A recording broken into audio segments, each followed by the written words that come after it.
Hey everyone, it is Friday. We're on our final day of our journey through Galatians. It's been great to walk this through with you, and I know I have learned a lot about these things, and actually I've been really blessed to see how everything that I've been learning and reading has been helping me throughout this week in my interactions with people and in sort of the things that I've been doing. So I hope that that's been the same for you.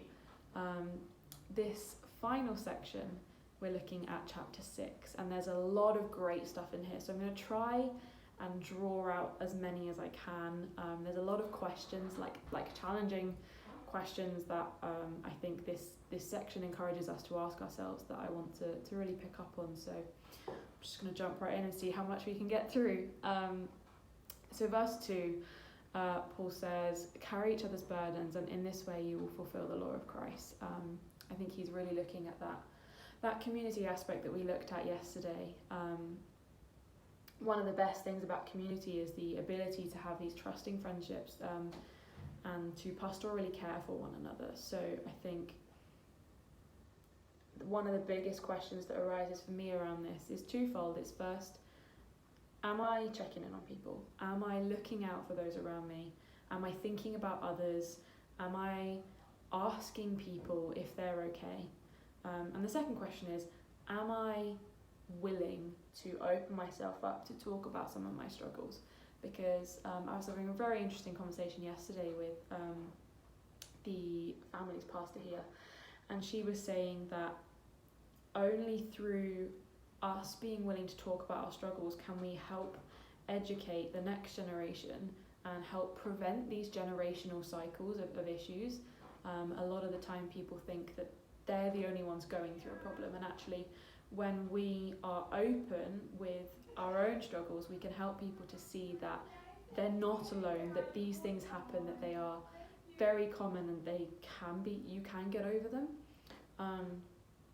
So yeah, how open am I in talking about my struggles? Obviously within reason. I'm not going to go blurting out the things that I've done and the things I'm going through to an entire room full of people, but actually, am I willing to let down sort of some of the guards that I've got and ask for help when I need help? So yeah, that's that point. Paul then goes on to talk a lot about not comparing ourselves to others and not living for other people, but living to please the Spirit. Whoever sows to please their flesh, verse 8, from the flesh will reap destruction. Whoever sows to please the Spirit, from the Spirit will reap eternal life. It's this idea again of intentionality. What I put in, I get out. So if we're questioning maybe what we're getting out of church, what we're getting out of the Bible, it just doesn't feel like I'm not really learning anything, it doesn't feel like God's giving me anything. Actually, are we putting anything in? Are we being intentional with our walk with God? Are we asking him? We did a Bible study yesterday on James, and it said, actually, let me see if I can find it. This is a test. It said, any of you who lacks wisdom, James 1 verse 5, you should ask God, who gives generously to all without finding fault, and it will be given to you. Also says in John, my peace I give you, I do not give as the world gives. This idea that we have peace, we have wisdom, we have so many things on offer from God if we just ask for it. But are we asking in the first place? Are we pursuing God? Are we diving into his word? Are we serving his people? Kind of, I think God blesses those who work to pursue him and to live for the things to live for his things rather than the things of the world. So I just think that's a real challenge, is actually questioning, if we don't feel like we're reaping much, are we sowing anything? And then finally, let us not become weary in doing good, for at the proper time we will reap a harvest if we do not give up. I had a really great conversation with a young person who said that she was struggling she'd been asking her friend to come to church time and time again, and she just felt like she'd come a couple of times and sort of disengaged, and now the friendships kind of separated a little bit. And her heart was breaking for this friend, because she really wants her to come to youth, to come to church, to know God in the same way that she does.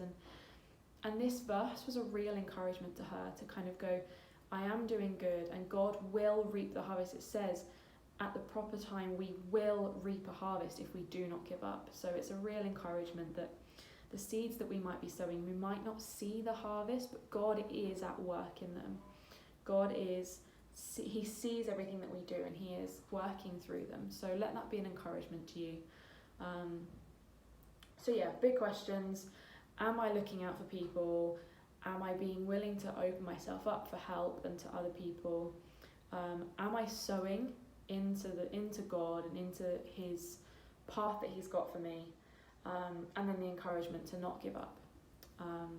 There's so much more that can be said from the book of Galatians, and this has been a bit of a whistle-stop tour, but I hope that this has been encouraging. I hope that you've learned something from it, and I look forward to being back with you guys at, I think it's Easter weekend. So yeah, I look forward to being back with you guys. I hope you have a great weekend, and I will see you soon.